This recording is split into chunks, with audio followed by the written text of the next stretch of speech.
समझती क्या है वो अपने आप को? कुणाल की आवाज सुनते ही कामिनी डर गई। वो नहीं चाहती थी कि कुणाल अनिका का ये बदला हुआ रूप देखे। वो दौड़कर घर के गार्डन के बाहर की ओर गई। हाई हील्स के कारण उसे दौड़ने में परेशानी हो रही थी, मगर इनसिक्योरिटी के मारे वो किसी तरह भाग कर गई और किसी तरह गिरती पड़ती कुणाल के पास पहुंचकर फूली हुई सांसों से उसने कुणाल से कहा, कुणाल अंदर मत जाओ। कुणाल ये सुनकर चौंका, लेकिन तभी कामिनी बात बदलते हुए बोली, मेरा मतलब उस मोटी के मुंह लगकर आज के दिन तुम अपना मूड खराब मत करो ना, प्लीज। लेकिन कुणाल ने कामिनी को साइड में धकेलते हुए अंदर जाने की कोशिश की। इससे कामिनी और ज्यादा घबरा गई और उसने अपने दोनों हाथों से ताकत लगाकर कुणाल को पकड़कर वहीं रोक लिया। कुणाल इस वक्त इतना गुस्से में था कि उसने वहीं खड़े खड़े अनिका पर चिल्लाना शुरू किया। समझती क्या है वो अपने आप को? 2 घंटे तक मुझे एयरपोर्ट पर धूप में खड़ा रखा।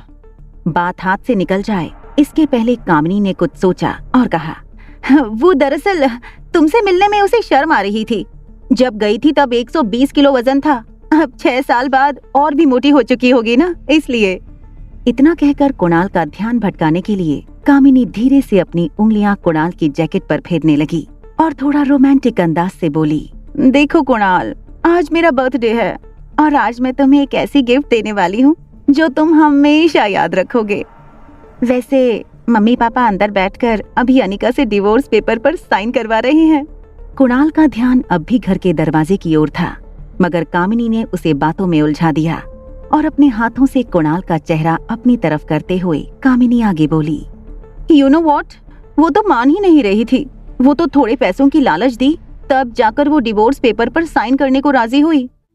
कुणाल, जिसके साथ कामिनी की शादी होने वाली थी, उसकी आंखों में आंखें डालकर कामिनी झूठ पर झूठ बोले जा रही थी और फिर अचानक से वो कुणाल का हाथ पकड़कर बोली, कम विथ मी, मैंने तुम्हारे और तुम्हारे दोस्तों के लिए बंगले के पीछे शानदार दावत रखी है।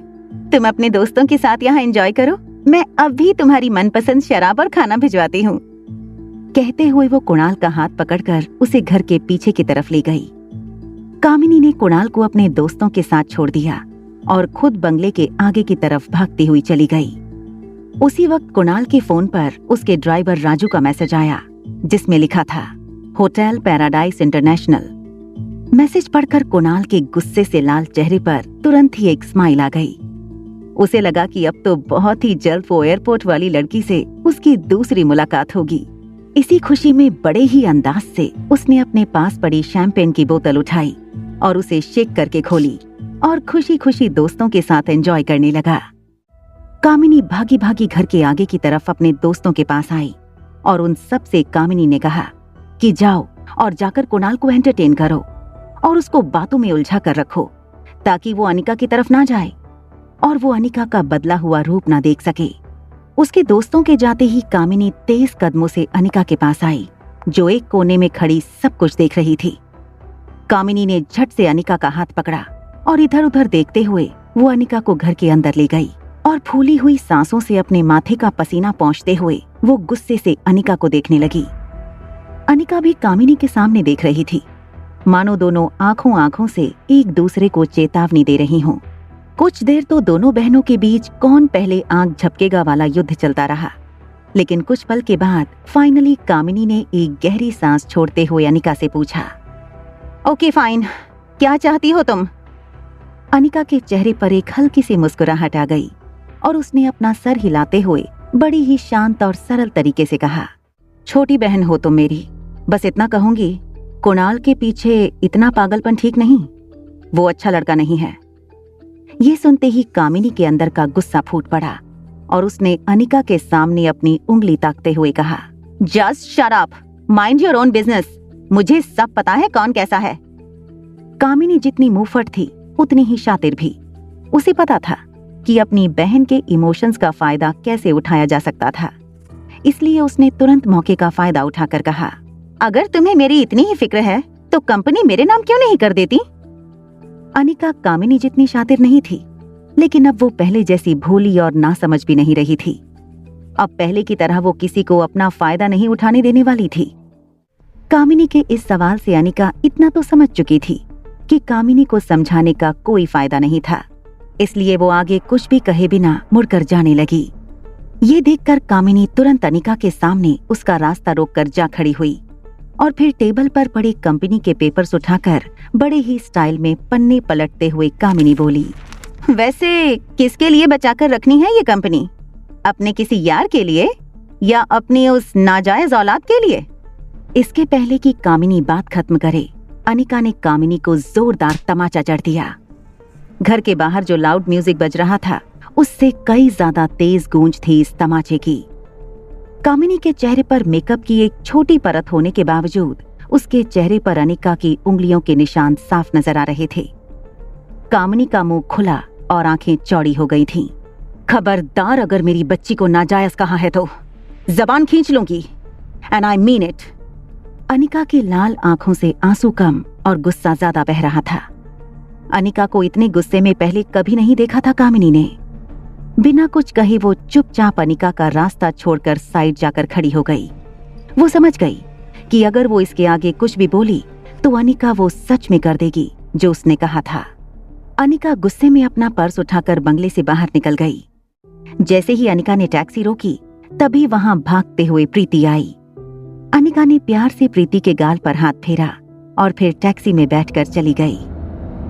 टैक्सी में बैठकर अनिका ने पर्स से सनग्लासेस निकाले और पहन लिए। तभी ड्राइवर ने रियर व्यू मिरर से अनिका को देखा।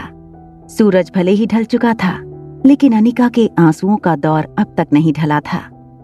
वो दुनिया में हर चीज से लड़ सकती थी, मगर कोई उसकी बेटी को नाजायज कहे ये उसे बर्दाश्त नहीं था। लेकिन इसके साथ ही उसके पास इस बात का भी कोई जवाब नहीं था कि रिया का बाप था कौन। अनिका की प्रेगनेंसी खुद अनिका के लिए एक अनसुलझा सवाल था। 6 सालों में अनिका आज तक उसकी जिंदगी की इस सबसे बड़ी पहेली को सुलझा नहीं पाई थी कि उसे किसी भी लड़के ने छुआ तक नहीं था, फिर भी वो कैसे प्रेग्नेंट हो गई थी। ये सब सोच ही रही थी वो कि तभी अचानक उसे कुछ याद आया। अनिका ने आंसू पोंछते हुए पर्स से अपना फोन निकाला और उसने अपनी फार्मा कंपनी के पुराने वफादार मैनेजर मनोज को फोन लगाया।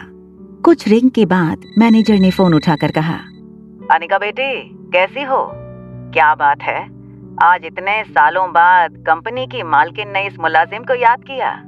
अनिका ने अपनी आवाज को साफ करते हुए कहा, नहीं नहीं अंकल, मैं तो सिर्फ कागज पर कंपनी के मालकिन हूँ। कंपनी के असली मालिक तो आप हैं। एक्चुअली अंकल, बस ये पूछने के लिए मैंने फोन किया था कि कंपनी ठीक तो चल रही है ना? मैनेजर ने थोड़ा उदास होकर कहा, बेटा यूं समझ लो, डूबती नाव में छेद पकड़ के बैठा हूँ, फिर भी सालाना 4-5 लाख का प्रॉफिट हो जाता है, जो मैं गौतम जी को भिजवा देता हूँ। तुम कहो तो अब से तुम्हें भिजवा दूंगा। अनिका ने तुरंत कहा, नहीं अंकल, उसकी कोई जरूरत नहीं। खैर, आप अपना ख्याल रखिए। फोन काटकर अनिका वापस से एक गहरी सोच में डूब गई। वो सोच रही थी कि आखिर ऐसी क्या बात है इस छोटी सी कंपनी में जो डोगराज हाथ धोकर इस कंपनी के पीछे पड़ गए हैं। पहले मेरे जरिए ये फैक्ट्री हड़पने की कोशिश की और उसी के चलते कुणाल से मेरी शादी करवाई। शादी के बाद मैं तुरंत प्रेग्नेंट हो गई और फिर बेंगलोर चली गई।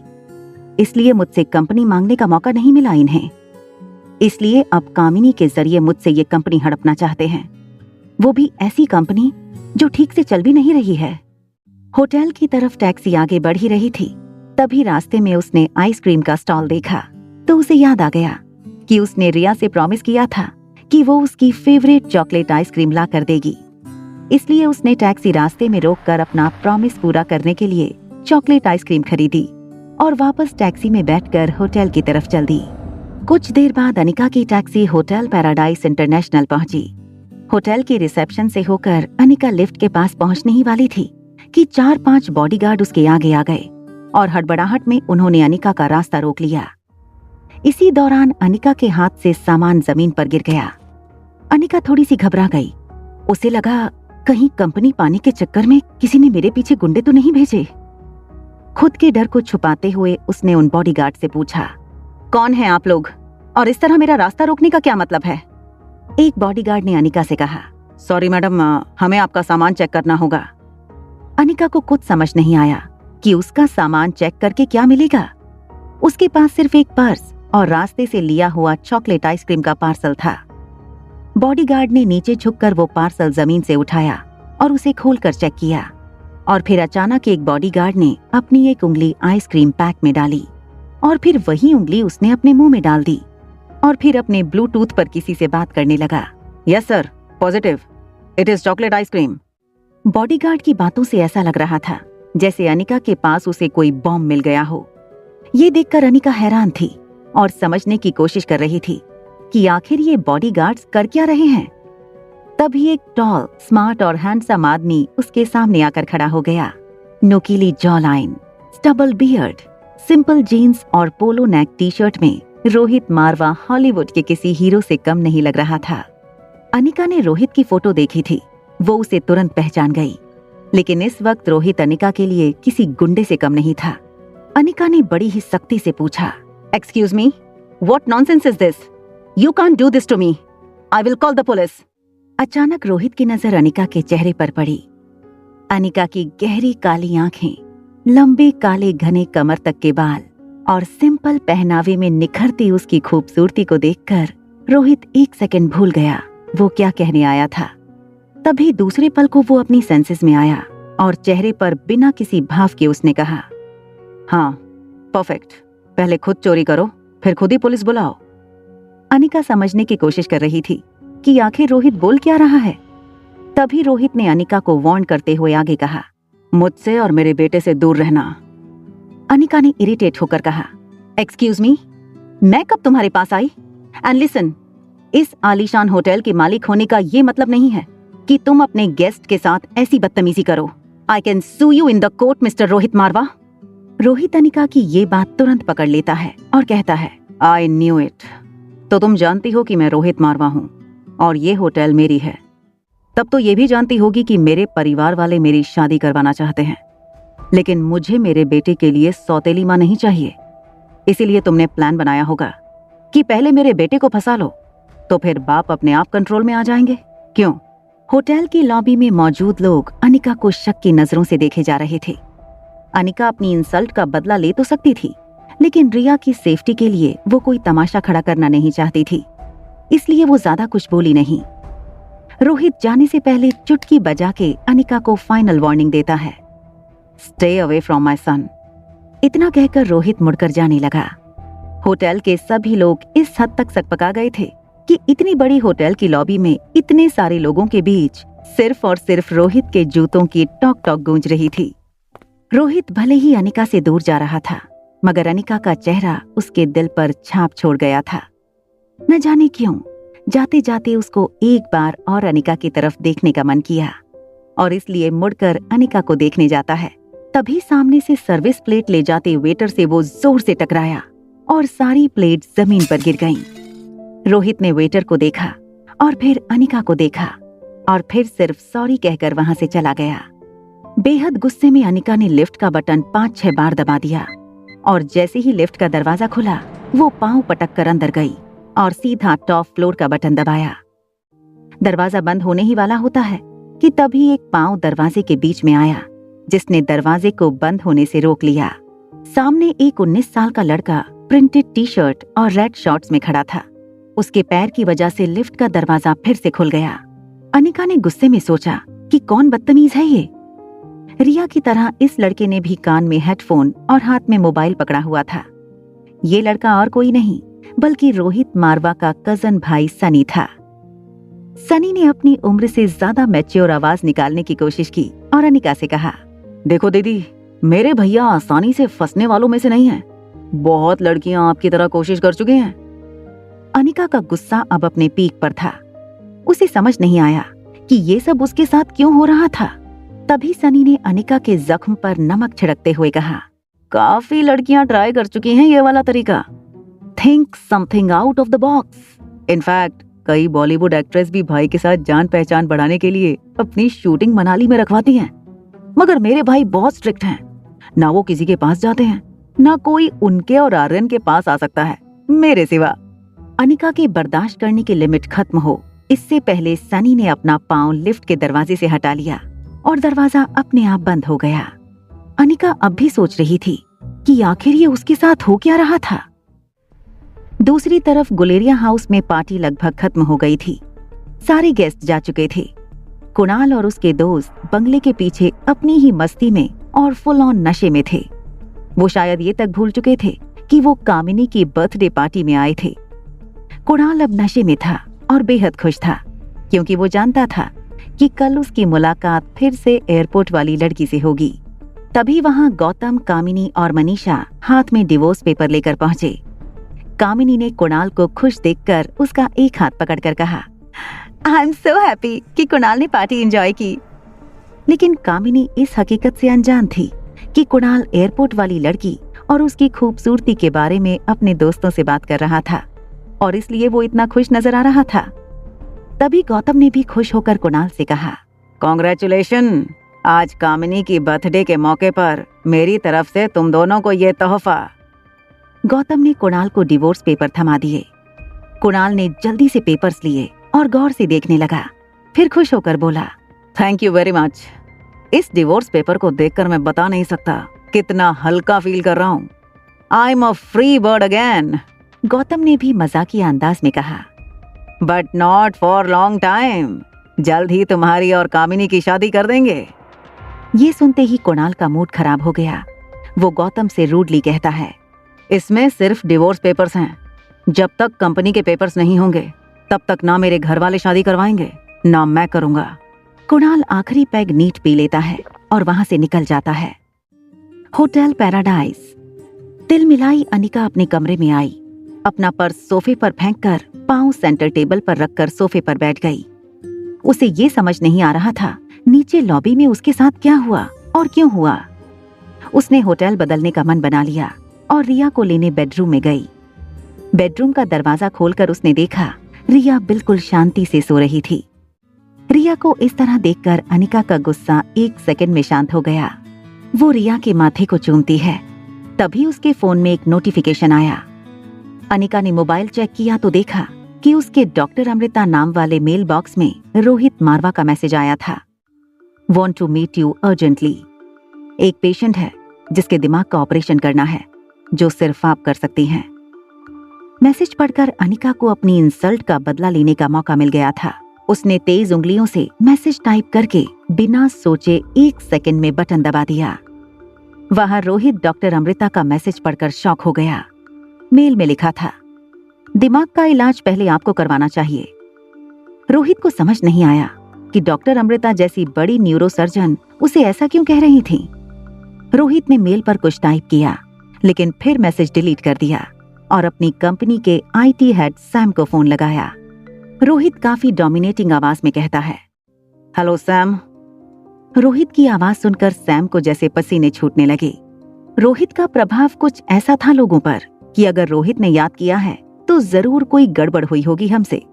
सैम डर से पूछता है, yes sir, anything I can do for you. Rohit Sam को सिर्फ इतना कहता है, मेरे ऑफिशियल मेल अकाउंट पर डॉक्टर अमृता का मेल आया है। पता करो वो मेल की लोकेशन कहाँ है। वो जहां भी होगी मैं उसे चार्टर फ्लाइट में जाकर मनाली ले आऊंगा। सैम के लिए ये काम आउट ऑफ ऑफिशियल वर्क था। वो हिम्मत करके जवाब देता है, सर एक्चुअली कोई नेटवर्क हमें अपने क्लाइंट का एग्जैक्ट लोकेशन नहीं शेयर करेंगे। It's illegal. रोहित कहीं नाराज ना हो जाए इसलिए खुद अपनी ओर से कह देता है, sir but give me some time, I will try and find out. निराश होकर रोहित ने फोन काट दिया। तभी उसके फोन पर सनी का मैसेज आता है, भैया come fast, Aryan is not well. Rohit उसी वक्त लिफ्ट की ओर दौड़ने लगा। होटल का स्टाफ रोहित को ऐसे भागते देख परेशान हो गया। रोहित ने लिफ्ट में टॉप फ्लोर का बटन दबाया, मगर आज उसे अपनी लिफ्ट की स्पीड बहुत स्लो लग रही थी। आर्यन पर जरा सी तकलीफ आए तो रोहित बर्दाश्त नहीं कर सकता था। जब तक लिफ्ट 24th फ्लोर पर पहुंचती है तब तक तो रोहित के मन में हजारों ख्याल गुजर चुके थे। फाइनली लिफ्ट का दरवाजा खुला। सनी दरवाजे पर रोहित का इंतजार कर रहा था। रोहित सीधा बेडरूम की तरफ भागा और वहां रोहित ने जो देखा वो उसकी समझ से बाहर था। आर्यन गहरी नींद में था और वो नींद में एक ही चीज बोले जा रहा था, मम्मा चॉकलेट आइसक्रीम, मम्मा चॉकलेट आइसक्रीम।